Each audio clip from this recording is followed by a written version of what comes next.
Bismillahirrahmanirrahim. Assalamualaikum warahmatullahi wabarakatuh. Alhamdulillah wassalatu wassalamu ala Rasulillah wa ala alihi wa man walah amma ba'd.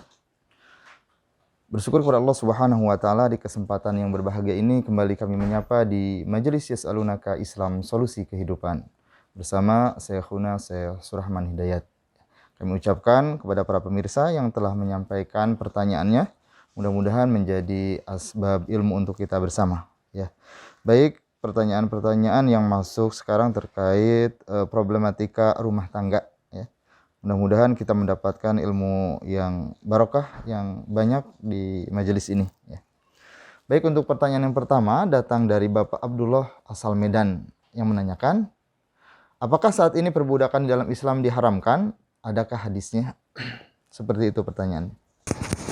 Bismillahirrahmanirrahim. Assalamualaikum warahmatullahi wabarakatuh. Allahumma salli wa sallim ala nabiyyir rahmah wa ala alihi wa sahbihi wa man ittaba hudahu ila yaumil qiyamah amma ba'du. Ya, pertanyaan ya yang unik ya, jarang ya, apakah Islam mengharamkan perbudakan? Islam itu adalah agama tauhid, la ilaha illallah Muhammadur Rasulullah. La itu adalah menafikan secara jins, secara mutlak tidak ada ilah, sembahan apapun juga. Ya, apakah manusia atau selain manusia. Ya, illallah, melainkan Allah Subhanahu wa taala dengan ma'rifah Allah. Ya kan. Berarti kan Islam itu membebaskan manusia dari menyembah menjadi hamba sesamanya. Itu ya kan. Jadi la ilaha illallah itu jelas itu ya menafikan secara mutlak ya bentuk perbudakan, penghambaan apapun juga. Sebab manusia itu hanya ya diwajibkan menyembah Al-Khaliq, ya, Maha Pencipta. Wa ma khalaqatul jinna wal insa illa liya'budun. Dan kami sama sekali tidak menciptakan jin maupun manusia melainkan supaya menghambakan diri kepadaku. Ya, menjadi abd, ya, pelayan, hambaku. Ya, tadi la ilaha illallah. Penghambaan itu adalah ma'bud, itu adalah Allah. Manusia adalah abid. Nah, dalam bahasa Arab abid itu ya hamba sahaya, ya kan? Jadi jelas dengan deklarasi tauhid, dan itu adalah pintu masuk ya untuk Islam. Harus tauhid dulu, bukan hanya diucapkan la ilaha illallah, aku hanya mengakui ya ilah ma'bud ya pada Allah Subhanahu wa taala, dan aku hanya menjadi hamba, budak, kalau di istilah budak ya hamba penciptaku yaitu Allah Subhanahu wa taala. Berarti ya penghambaan kepada selain Allah itu ya kepada apapun dan siapapun adalah bertentangan dengan deklarasi tauhid, dia kan. Oleh karenanya seorang utusan tentara Islam ketika mau membebaskan Persia, ya namanya berhadapanlah dengan tentu saja panglima Persia, ya ditanya, ya, kamu datang ke sini, kalian tentara Islam mau apa? Kalau mau harta, udahlah kami beri saja berapa maunya kan. Kalau mau kedudukan, ya dibagi saja wilayah kekuasaannya, kan begitu ya. Nah begitu ya. Dijawab oleh Rib'i ibni Amir, ya kan. Ibta'asanallah, kami diperintah, diutus, dikirim oleh agama Allah, oleh Rasulullah sallallahu alaihi wasallam. Ya. li tahrir, untuk membebaskan tahriril nas ad-dunya ya min ibadatil ibad ila ibadati khaliqil ibad. Dan untuk membebaskan penghambaan manusia kepada sesama manusia seperti yang terjadi di Persia itu. Jadi jelas dengan begitu perbudakan atau eksploitasi dalam bentuk apapun bertentangan dengan tauhid, ya kan? Fa'lam annahu la ilaha illallah. Itu adalah ayatnya, ya kan? Rukun Islam yang pertama adalah la ilaha illallah. Nah, yang kedua misi Islam itu adalah min dikid dunya ila si'atid dunya wal akhirah. Membebaskan manusia dari kesempitan hidup di dunia ini, ya kan? Untuk mendapatkan menikmati keluasan dunia dan akhirat. Karena kalau nyambung ke akhirat itu luas sekali, ya kan? Yang ketiga, wa min jawril adyan ila adlil Islam. Dari ketidakadilan atau kezaliman agama-agama, ya, untuk mendapatkan keadilan Islam. Jadi Islam datang untuk tadi, ya, risalah tahririyah, satu misi pembebasan. Pertama dari penghambaan kepada sesama manusia agar setiap manusia menghambakan diri Maha Penciptanya. Makanya disebut makhluk dan khalik. Relasinya jelas. Manusia adalah makhluk yang diciptakan.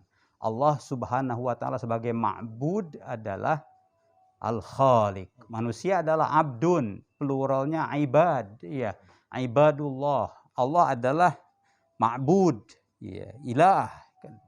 Itu jelas dengan ini saja, tidak perlu lagi mencari dalil. Ya, kalau orang tidak mau menghambakan hanya kepada Allah, ya sudah, berarti dia belum Islam secara benar. Tauhidnya batal, begitu, ya kan. Saya kira itu yang jawabannya, yang mendasar saja. Yang lain-lain itu tentu ayat-ayat Al-Quran itu tidak perlu lagi mengulangi, ya, melarang penghambaan, karena itu adalah sudah deklarasi tauhid, ya kan. Justru berikutnya adalah ayat-ayat itu tidak kurang dari 10 ayat itu untuk, ya, membebaskan perbudakan, tahrir raqabah, itqu raqabah. Jadi ungkapan-ungkapan di ayat-ayat Al-Quran itu ada paling kurang 7-8 ayat tuh tahrir raqabah, itqu raqabah. Orang salah saja bersumpah, ya kan, sumpah itu harus ditunaikan. Ketika gagal menunaikan sumpah, nah, di antara jalan keluarnya adalah tahrir raqabah, membebaskan budak. Kalau masih ada. Saat Islam itu datang, ya, manusia justru dunia itu sedang memperbudak, menjadikan manusia itu budak, baik, ya, karena persoalan utang atau persoalan perang, ya kan. Dan yang paling dahsyat perbudakan itu tentu saja orang timur diperbudak oleh orang barat. Contoh di Amerika, ya, budak-budak itu bukannya disuruh kerja. Kalau di Arab masih mending, budak-budak itu disuruh kerja, hasilnya dibagi 2. Tapi kalau di sana itu dibunuhin, dihabiskan, begitu. Agar para pendatang itu, ya, tentu saja jadi mencaplok semuanya. Demikian, wallahu a'lam. Baik, terima kasih ya atas penjelasannya. Pertanyaan berikutnya datang dari Ibu Puspa asal Kutai Timur.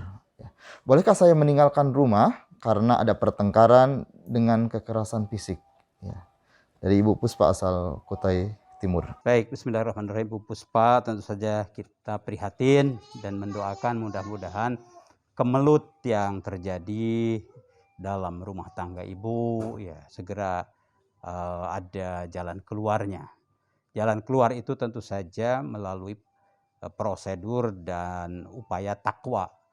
Wa may yattaqillah yaj'al lahu makhraja. Siapa yang bertakwa kepada Allah, Allah akan buatkan baginya, berikan baginya jalan keluar. Ya, jadi bagaimana itu tuntunan agama ketika situasi rumah tangga seperti itu, ya kan? Berarti kan ada penganiayaan atau kezaliman lah ya begitu ya dari salah satu pihak. Dalam hal ini mestinya suami itu melindungi, ya kan? Melindungi dari agresi luar begitu, ancaman dari luar, dan mencukupkan kehidupan fasilitasi ya apa termasuk rumah itu untuk perlindungan kesehatan kan ya, nafkah untuk perlindungan dari tentu saja kelaparan. Jadi dasarnya itu melindungi. Oleh karenanya para ahli sepakat bahwa hukum tertinggi itu adalah perlindungan. Nah, ketika rasa aman, perlindungan, ketika yang punya kewajiban melindungi ini gagal, iya kan? Berarti kan dia melanggar itu maksiat kepada Allah Subhanahu wa taala. Nah, bagaimana pertanyaan tadi, apakah istri boleh keluar rumah? Nah, ini namanya kadung. Kadung sudah di rumah sebagai istri, iya kan? Di antara kewajibannya kan tentu saja taat kepada suami, iya kan? Nah, itu kalau suami melakukan sesuatu tentu saja dikomunikasikan. Dia kan, iya bapak atau abang atau emas ini ya belum, atau jangan begitu sebab begitu-gitu. Apalagi kalau ketika nikah kan suami itu membacakan sigotut taklik, ya kan? Ada berapa poin tuh, ya kan? Di antara poinnya kalau menyakiti badan jasmani kan begitu ya.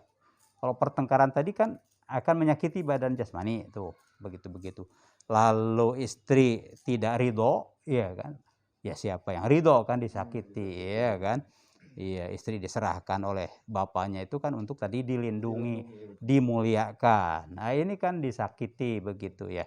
Dengan ucapan, apalagi dengan fisik, ya kan. Nah, tentu Islam mengajarkan siapa yang dizalimi harus menolak kezaliman itu. Kalau kan itu kemungkaran berarti kan.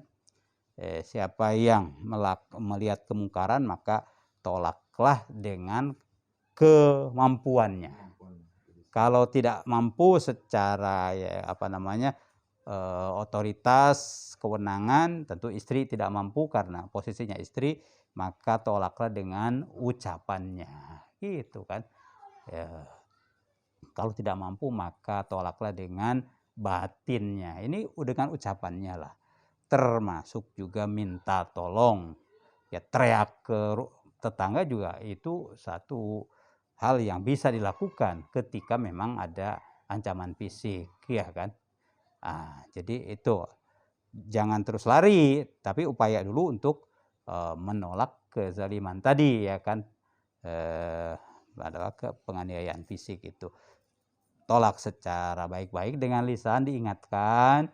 Ya, kalau tidak, ya minta tolong kepada masyarakat atau yang dituakan, ada ustadz di situ, ada termasuk RT RW, ya kan, kepala desa kan, itu melindungi juga. Ya, itu langkahnya. Jadi jangan lari. Nah, kalau nanti setelah diriungkan ya, dirundingkan bagaimana, lalu termasuk tahap kedua adalah al-hakamain itu ya, ada ayatnya kalau ada indikasi ketidakharmonisan antara suami istri, libatkan tokoh-tokoh orang tua dari kedua belah pihak. Fab'asu hakaman min ahlihi wa hakaman min ahliha. Ya, undang, ya bisa saja tokoh masyarakat atau ustadz ya mengundang perwakilan dari suami, perwakilan dari istri, ini bagaimana, ya kan, berunding, bermusyawarah. Insya Allah kalau ya menghendaki islah, Allah akan membantu, ya kan. Tapi kalau setelah dibahas, wah ini daripada merusak agama, merusak silaturahim, kita pisah baik-baik saja. Nah itu Jadi tidak ngeloyor lari, tidak. Jadi demikian, itu penyelesaian yang dewasa seperti itu. Wallahu a'lam. Baik, terima kasih atas penjelasannya.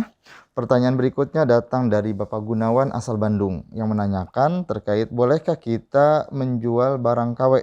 Ya, apakah diperbolehkan dalam Islam? Karena kebetulan untuk memulai usaha, teman saya sudah ada yang sukses dengan menjual barang KW. Sehingga insya Allah mungkin dapat mempermudah saya untuk melakukan usaha. KW itu yang tidak ori, ya. Tidak ori, bahkan mungkin bekas, ya kan. Ya, pakaian bekas, lalu apa? Kan kita tahu tuh di masyarakat ada ahli menjual yang bekasan-bekasan itu, termasuk ya perabotan, ya kan, rongsokan. Berarti kan itu masuknya. Boleh? Nah, boleh kalau itu dimiliki secara sah oleh yang bersangkutan. Jadi yang KW-KW itu ya dia dapatkan apakah hadiah atau dia beli begitu dengan tentu di bawah harga, ya kan, atau apapun, dia punya akses ke pabrikan, mungkin ada produk-produk yang kurang bagus oleh pabrikan daripada tidak ada penghasilan, lalu ya dijual, ya kan, dengan diskon. Ya, mungkin begitu. Itu boleh tentu saja. Memiliki itu setelah jadi hak milik, lalu dia jual dengan standar yang wajar, ya. Tentu saja harga pasar kalau ada standar harga pasar, kalau tidak ya antarodin, dia melepas ini tarifnya sekian, ya mungkin datang yang lain ada nego, lalu ketemu ya harga yang disepakati, itu boleh, ya kan, insya Allah. Baik, terima kasih atas penjelasannya. Pertanyaan berikutnya datang dari Bapak Wahyu asal Kuningan. Ya. Hukum sholat tidak sempurna karena uzur. Ya. Saya memiliki masalah dalam bicara. Jadi kalau bicara terasa berat dan lambat. Nah masalahnya kalau saya sholat sering ketinggalan gerakan. Nah maka dari itu saya percepat bacaan sholatnya walaupun bacaannya rusak. Ya, karena kalau saya lambat pasti ketinggalan gerakan imam. Seperti itu. Baik, bismillahirrahmanirrahim. Dipahami dari pertanyaan, jadi statusnya dia sebagai makmum, ya. Sebagai makmum. Mungkin imamnya itu standar lah, ya, bagus. Makmum tadi ada uzur, nggak bisa ngimbangi kecepatan, ya, bacaan. Ya. Jadi bacalah tentu dan kerjakanlah, baca dan kerjakanlah pertama arkan. Ya, hal-hal yang merupakan rukun sholat itu tidak bisa dikurangi, iya kan? Rukun sholat udah 17 kan? Nah, ini takbiratul ihram, tentu saja harus fasih itu. Allahu Akbar harus fasih, harus tepat, kan begitu. Dan pada waktunya yang tepat itu kan. Saya kira kalau takbiratul ihram semua bisa lah mengucapkannya. Lalu Al-Fatihah itu wajib juga, ya kan? Mungkin di situ dia kurang begitu lancar, sedangkan imamnya udah keburu selesai gitu kan.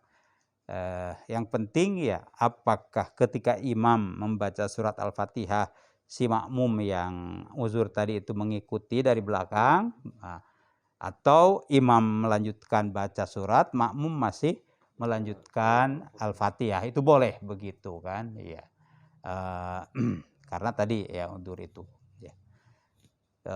Yang paling gawat itu sampai ya bahwa bagaimana ini imam udah selesai, makmum ini baru ya bismillah, mungkin gagu atau apa, was-was kan dan lain-lain, ya. Iya. Baca saja yang wajib dan bisa dibaca. Kalau bismillah kan bisa itu. Bismillah. Tidak fasih juga ya. Alhamdulillahirabbil alamin. Ya sedapatnya, mata yassara minal Qur'an, kan begitu. Faqra mata yassara minal Qur'an. Bacalah ya yang bisa dibaca dari Al-Qur'an, dan didahulukan tentu Al-Fatihah. Iya, baru dapat alhamdulillahirabbil alamin, ya udah, ya. Karena uzur misalnya imam sudah keburu ruku, ya ikut ruku kan. Sebab kalau kita sholat berjamaah wajib hukumnya ya mengikuti gerakan imam. kekurangannya insya Allah ya akan diganti, sebab imam itu punya tugas ya menggayat juga. Ya, selain imam itu menjadi panutan diikuti, juga menggayat makmum ya. Salatul makmum, salatul imam, gitu dalam hadis. Salatnya makmum itulah salatnya imam. Makanya milih imam yang bagus, karena kalau makmum agak kurang-kurang, ya imamnya ya yang menyempurnakan begitu kan. Wabil khusus dalam bacaan ya, termasuk ya dalam gerakan juga. Yang paling penting kan ruku awal itu 1 rakaat, misalnya si makmum agak terlambat begitu masuk ya langsung ruku saja kan begitu. Tadi bacaan Fatihah dan suratnya nggak keburu, ya udah langsung ruku itu. Jadi ikuti apa yang wajib diikuti, baca apa yang wajib dibaca, matayassaro yang bisa dibaca. Wallahu a'lam. Baik, terima kasih atas penjelasannya. Berikutnya pertanyaan dari Ibu Nina asal Jogja. Ya. Untuk waktu subuh di Jogja jam 4.00. Muhammadiyah sepakat ditambah 8 menit.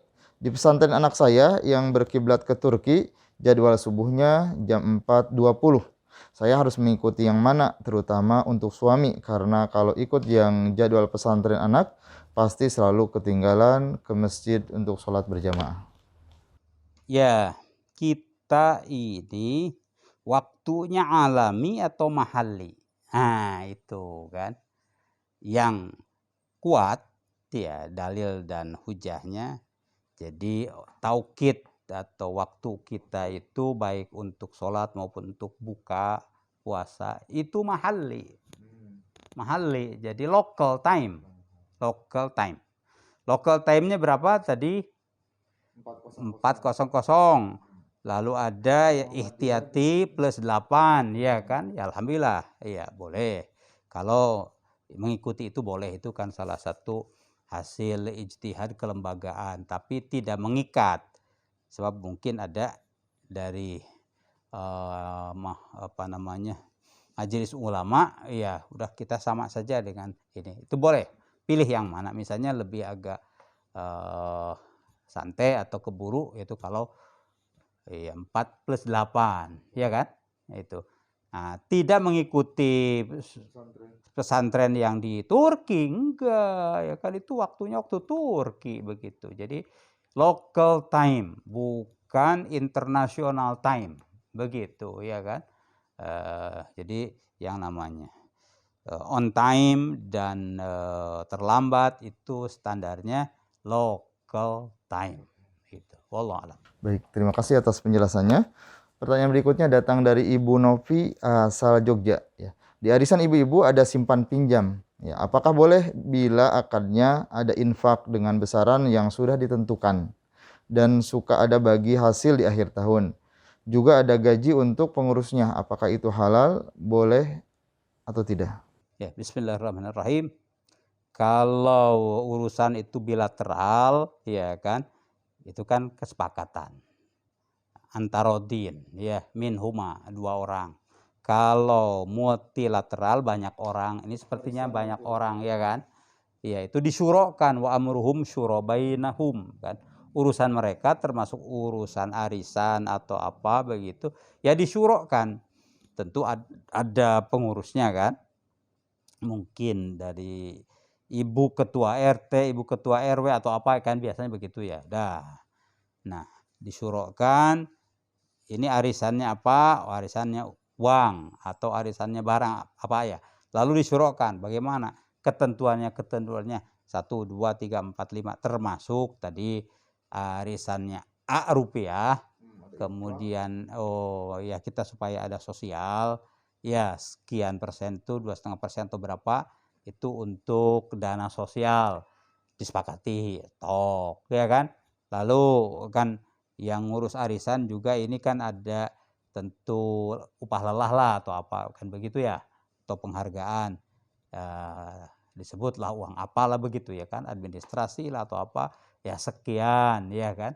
Lalu apalagi kan, jadi semua titik, semua aspek disyurokan, ya kan, tidak ada inisiatif perorangan walaupun sebagai pengurus atau ketua arisan, karena urusannya urusan jamaah, disyurokan. Jadi kalau sudah disyurokan termasuk tadi infak, termasuk uang, ya, kemudian bagi hasil. Berarti kalau bagi hasil kan ada usaha. Ini dananya terkumpul lumayan, ya, lalu ada keperluan, sebutlah keperluan rumah, ya, keperluan rumah, madu lah, atau kesehatan, atau perabot rumah tangga boleh, ya kan, pesan. Lalu mungkin karena ada relasi tertentu dengan satu pihak atau pabrik, dapat ya di bawah harga pasar, alhamdulillah, lalu dijual tetap dengan standar harga pasar. Nah, ada kan selisih keuntungan untuk arisan.